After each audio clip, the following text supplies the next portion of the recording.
жилэл 4 жилийн хөтөлбөр 1 жилийн төлөвлөгөөнүүдийн тайлан харлаа. Их сэтгэл хангалуун бус байна. Өнгөрсөн намрын чуулганаар төлөвлөгөө хөтөлбөрүүдийн үр дүнгийн шалгуур үзүүлэлт буюу KPI нь энийг зөв тодорхойлох ёстой өчнөө хэлсэн. Гүйцэтгэл дээрээ тайлан дээрээ энийг засаж оруулж ирээ гэгээд саналаа хэлээд яамдуудад байнгын хооронд нэгдсэн чуулганаар бүгдэнд нь хэлсэн. Бах байдгаараа ямар ч засваргүй орж ирсэн. Энэ хандлага хизээ засах юм.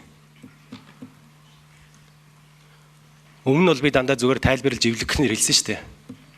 Сайднаар төрийн нэрийн бичгийн дараа нар заснаа гэж хэлсэн. Нэгэн ч засагдаагүй. Алдаатай хэвээр байгаад байгаа. Хоорондоо зөрүүтэй, алдаатай хийж байгаа ажлаа зөв хэмжих боломжгүй зүйлүүд тавьчаад биелэлтэд 100% гэж орж ирээд байгаа.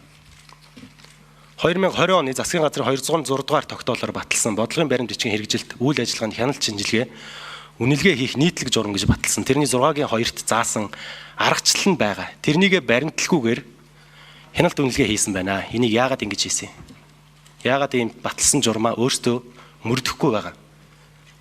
2 дугаар асуулт. 3 дугаар асуулт. 3 жишээ дурдъя. 2024 оны жилийн төлөвлөгөөний үр дүнгээс хавсралт 2, 2-ын 3-ын 1 эрчим хүчний салбарыг эдийн засгийн үр ашигтай болгоно. Биелэлт 100%. 100% биелсэн юм энэ асуудал.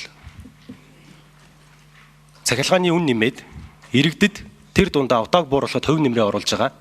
Байшингаа дулаалаад цахилгаан халаагаар тавьсан айлуудын нуруунд дээр маш том ачаалал үүсгэчээд тэрнийг үр дүнтэй ажилласан гэд биелэлтэд 100% гэж тавьж байгаа харагдаад байна. Алдагдaltaй ажиллаж байгаа энэ төрийн өмчт компаниудын засаглалыг хэмжсэн шалгуур үзүүлэлт юм уу? Тийм зүйлээр энэ ажлын биелэлтэд хэмжиж болдоггүй юм уу? 2-7-гийн 1-1 авилгын гэмт хэрэгийг бууруулнаа. Биелэлт бас 100%. Манай улсын авилгын индекс чинь 2019 онд 35 оноотой байжгаад сүүлийн 3 жил 33 оноотой ерөөсөө сайжраагүй. Авилга албан тушаалын гэмт хэргийн тоо 2021 онд 335, 2022 онд 475, 2023 онд 569. Өнгөрсөн жил 577 болж өссөн шүү дээ. Тэгснэ энэ биелэлтийг 100% биелсэн байна гэдээ ороод ирж байгаа юм логикийн алдаатай шалгуур үзүүлэлтүүдийг засахгүй мүү? Хийж байгаа ажлынхаа үр дүнг боддоор тайлагнадаг хизээ болох юм бэ? 3 дугаарх нь хавсралт 3-ын 7 дээр засаглалын үзүүлэлтийг сайжруулна гэсэн зорилт тавьсан боловч Дэлхийн банкны үнэлгээ гараагүй болохоор үр дүн хянах боломжгүй гэсэн байдаг. Энэ үнэлгээний аргачлал нь нийтэд нээлттэй байдаг. Энийг ашиглаад үнэлээд ороод ирж болдоггүй мүү гэсэн юм 3 асуулт. За, эрчим хүчний яам төрийн нэрийн бичгийн дарга Лувсан Жамсаг гишүүний асуултанд хариулъя. Эрчим хүчний салбарын эдийн засгийн үр ашигтай болгох хөтөлбөрийн хүрээнд бид нэг л төсөл арга хэмжээ хэрэгжүүлэхээр төсөөлсөн. Эрчим хүчний терапиг институтчууд зохистой түвшинд хүрэх гэдэг. За, одоо хүчин төгөлдөр мөрдөгдөж байгаа хууль эрх зүйн орчинд эрчим хүчний зохицуулах хороо бүрэн эрхийнхээ хүрээнд эрчим хүчний үн терапиг институтчуулах арга хэмжээг авсан байгаа. Тийм учраас бид биелэлтийг 100% гэж гаргасан. Манай засгийн газрын төрөлжүүлэх газар тайланг бол 1 сард үнэлсэн. За үнэлэхдээ энэ хуулийн хугацаатай 4 сарын 1-нд улсын хурал дээр хэлцэх ёстой байдаг. Түүнээс 45 хоногийн өмнө улсын хурлын тамга газарт хөргүүлдэг хуульт. Тэгэхээр 2 сарын 1 болчихж байгаа. Тэгээ 2 сарын 1-нд энэ таны асуугаад байгаа одоо Лувсан Жамсаг гишүүний асуугаад зарим шалгуур үзүүлэлтүүд гараагүй байдаг. Дэлхийн банкны зарим шалгуур үзүүлэлт, олон улсын авилгалын индекс гэдэг. Мөн засгийн газрын үнэлдэг 206 дугаар журам дээр байгаа суур шалгуур үзүүлэлтүүд нь зарим нь бол 2 жил тутамд гардаг. Ингээд нөгөө үнэлгээ нь хийгдэг олон улсын шалгуур үзүүлэлт нь гараагүй учраас энэ өөрөө 2 сарын 1-ний дотор хуулийн хугацаанд ашиглагдаад үнэлэх болцоог байгаамаа. Тэгэхээр цаашдаа ер нь энэ цаглбарын асуудлуудыг бас бүх түвшиндээ анхаарахгүй бол жишээлбэл хөгжлийн бодлого төлөлтийн тухай хууль дээр 5 жил тутам одоо үнэлнэгдсэн байж байдаг. Гэтэл урт хугацааны бодлого баримт шиг гэтэл улсын хурлын хяналтын тухай хууль дээр бол 10 жил ч гэдэг юм. Ингээд зөрүүтэй зүйлүүд маш их байгаад байгаамаа гэдгийг хэлээ. Ер нь цаашдаа энэ асуудлыг тогтолцоогоор нь өршлөхгүй бол иймэрхүү хүндрэл бас дараа жил ч гэсэн бас гарахаар байгаа. Энэ бол зөвхөн хуулийн зөрчилдөөний бас асуудал, хуулийн хугацааны зөрчилдөөн асуудал. За хуулинд өөрчлөлт оруулж Лувсан Жамсаг гишүүн өөрөө буруутай болж байгаа юм биш үү? Хууль чинь буруу байгаа юм байна. За одоо 2 сайд. Ер нь бидэд бас яриад байгаа. Тэгээд та асуудал их зөвөр харсан байна. Одоо энэ хяналтын чиг үүрэг дээр ч гэсэн ингээд анзаараад харахад 3 газрын тайлбар орж ирж байгааг асахуулаад ингээд ер нь энэ Монгол улсад өөрөө энэ төсөөлөлт гүйцэтгэл хяналт гэдэг асуудал ингээд нэг тийм учраа олохгүй явсараад өнөөдөр хүрсэн юм байгаад байгаа. Тэгээд энэ бидний хэлцэж байгаа тайлан дээр болохоор яг үхээр цаг хугацааны хувьд нэг жоохон давчуу байсан. Тэгээд засгийн газраас анхаарад ерөнхий сайдын албан даалгаврууд дээр тусгагдаад явж байгаа бид нэр хяналт үнэлгээний цогц системийг энэ үйл ажиллагаанд нэвтрүүлэх ёстой гэдээ ажиллаж байгаа. Төлөвлөгөөнд засгийн газрын үйл ажиллагааны хөтөлбөрт орсон байгаа.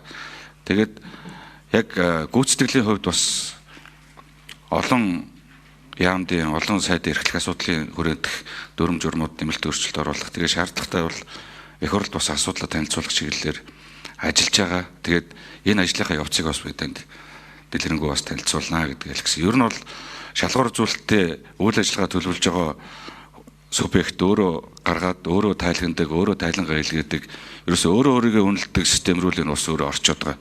Тэгэхээр уг зүүн нь бол яг хөөр төлөвлөлт хяналт хоёр тусдаа явах хэвээр. Тэгээд үнэлгээ илүү бодиттой гарах хэвээр гэдэг энэ зөвхөн бол энэ хамтарсан засгийн газар санал нэгтэйгээр алхаад явж байгаа. Тэгээд явцынхаа тайланг бас танд эргээд нэг танилцуулнаа гэж хэлэх гэсэн. За зорилт шалгуур үзүүлэлтүүд нийцэхгүй байна гэсэн ийм асуудал биш үү? 7 номер. Ер нь бол учир сайдаа энэ ажлын хэсгээ ер нь цомхон болох хэрэгтэй байна. 30-40% л орж ирээд байх юм ерөөсөө. Хариулж байгаа хүн нэгч байхгүй. Нэгэнт ажил хариуцж байгаа юм бол засгийн газрын одоо эрх үхэн хүмүүс өөрсдөө ажиллаа мэдэх хэрэгтэй шүү дээ. Бага хүмүүсээ яваад цаашаа эргэж хараад суугаад байдаг. За 1 жилийн төлөвлөгөөг засгийн газар баталсан. За тэрнийхээ хүрээнд бол энэ 4 жилийн үйл ажиллагааны хөтөлбөрүүд дээр бол үнэлгээ хийгээд явж байгаа. За хяналт хэрэгжүүлэх хуулиараа бол мэдээж одоо засгийн газрын хяналт хэрэгжүүлэх газар төрийн захиргааны төв байгууллага болон төрийн захиргааны байгууллагууд үнэлгээний аргачлалынхаа дагуу үнэлснийхэн дараа түүн дээр нь одоо хяналт хэрэгжүүлэх газраас одоо үнэлгээ өгдөг. За тэгэхээр мэдээж энэ төрийн захиргааны төв байгууллагууд, төрийн захиргааны байгууллагууд бол засгийн газраас баталсан тэр үнэлгээний аргачлалынхаа дагуу тэр яг индикаторууд дээр нь одоо үнэлгээ хийж байгаа гэсэн үг. Ингээд хяналт хэрэгжүүлэх газар үнэлгээ хийгээд эцслээд энд орж ирж байгаа. Тэгэхээр бид бол таны хэлж байгаа яг одоо хэрвээ зарим нь одоо 190 гэд хэрвээ дүгнсэн байвал энэ бол жилийн төлөвлөгөөнд тусгацсны дагуу тэр зорилтуудыг хангасан байдал болохоос биш тэр ажлыг бол эцсийн үр дүнд хүргэсэн гэсэн үг бол биш.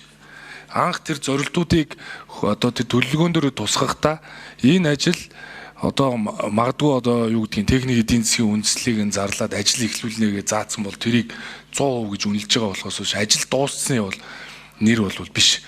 Тийм учраас анханасаа тавьж байгаа тэр индикаторууд дээр нь ямар зорилттой түвшинд хүрэх ёстой тэр зорилттой түвшин хангасан байдлаар нь жилээр үнэлээд явж байгаа болохоос биш тэр барилга байшин байгуулагдаад тэр цэцэрлэг ашиглалтанд орсон тэр зорилттой түвшинд хүрсэн гэсэн үг бол огт биш. Тэгэхээр хэрвээ энэ 100% 90% гээд үнэлэгдээд байгаа бол тэр зорилттой түвшнийг одоо хүрсэн хэсгээр бол үнэлгээ хийж байгаа гэж ойлгож байна. За ингээд одоо бол надад энэ засгийн газрын гишүүдийн хэрэгжилж байгаа энэ дашбордон дээр харагдж байна л да. Жишээ нь аймагуд бол яг энэ зорилттой түвшингээ хэр үнэлүүлсэн бэ гэдэг нийт үнэлгээнүүд нь тавигдаад яамдуудаар одоо зорилттой түвшингээ биелүүлсүүдээр нь тухайлсан одоо үнэлгээнүүдийг ингээд оруулсан байна.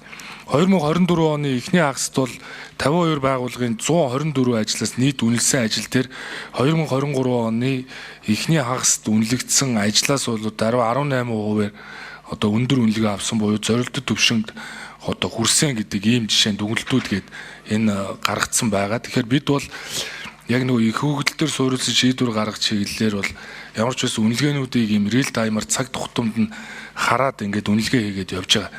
За таны түрүү хэлсэн тэр авилгын төсөөлийн индексийг одоо тэр өөрчлөлт эерэг нөлөө үзүүлэх чиглэлээр бол тэр Transparency International байгууллагатай ажилласан өнгөрсөн хугацаанд бол бидэнд тавьж байгаа шаардлага бол нэг хэд хэдэн хууль тогтоомжийг өөрчлөх ёстой. Тэрнээс биш нэг богино хугацааны үйл ажиллагаанууд төр биш. Тэгэхээр яг энийгээ хүрээнд бол нөө төрийн өмчийн компани засаглал сайжруулах чиглэлээр бол энэ хаврын чуулганаар төрийн өмчийн компани бүтээн засаглал ил тод байдлыг сайжруулах хууль батлагдана. Ингэснээр бол авилгын индекс бол мэдээж маш том эерэг нөлөө үзүүлнэ. За мөн олборлох салбарын ил тод байдлын хууль буюу нээлттэй засгийн түншлэлд нэгдсэн улсын хувьд олборлох салбарын ил тод байдал нэмээд одоо байгалийн нөөцийн ил тод байдлын хуулийг батлаа гэдэг юм шаардлагыг өгсөн. Байгалийн нөөцийн ил тод байдлын хууль төрийн өмчийн компани хуулийг их хурл энэ хаврын чуулганаар баталсны дараа бол авилгын индекст бол томоохоо одоо өөрчлөлт авчирна. Өмнө ч гэсэн авилгын индекс урагшлахад бол засгийн газрын нээлттэй ил тод байдал дээр бол үнэлгээ өгч ирсэн.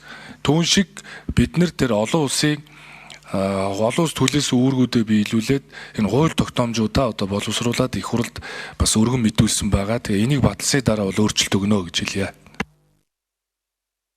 Яг харин та бүхний хэлж байгаа ойлгоод байгаа зүйлийг аль болох хурдан хийгээд байгаа. Нэгэнт хэдүүлээ ингээм хамтарсан засаг байгуулсан байгаа юм бол өөрөө хийсэн ажлаа өөрөө үнэлдэгэ болчихоо. 3-3 байгууллага ингэж олон орон тоотойгоор хяндаг болчих. Үр дүнгээ зөв тавиад хэмжээд зорилт шалгуур үзүүлэлтийн хооронд алдаатай байна гэсэн зүйлийг би асуух гэдэг байгаа шүү дээ. Эрчим хүчний яам дээр ч гэсэн авилтын тэнцвэр газар дээр ч гэсэн. Тэгээ хэмжих аргачлал дээр нь бас олон улсын байгууллагын тайлан гардаггүй гэдгийг нь өөрсдөө хийдэг болдго мүү гэсэн асуулт байсан. Эрчим хүчний зохицуулах хорооны үн тарифтай холбоотой гаргасан шийдвэр эдийн засгийн хувьд салбарт өгөөж байгаа. Тийм учраас би зөрсөн гэж үзэхгүй байна.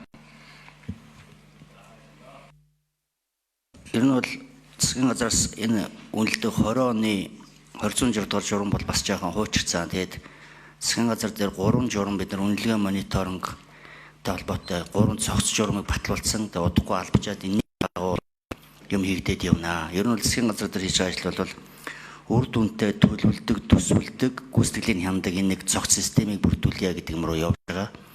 Тэгээд дараа жилээс бол энэ үнэлгээнд дээр бол ийм их асуудал бол гарахгүй хаа. Энэ дээр тодорхой шалгуур үзүүлэлтэн тодорхой болж байгаа юм байгаа. За бас дээрэс нь бас энийг улсын хурлын гишүүдээс нь хүсэлт байна.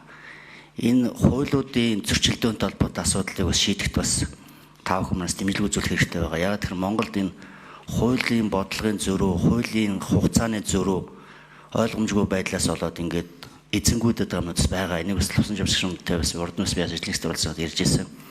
Тэр ийм асуудлуудаас болоод хүндрэл үүсээд байгаа. Ер нь бол цаашдаа бол энэ олон улсын шалгуур үзүүлэлтийн тэр бол маш тодорхой оруулах шаардлага байгаа.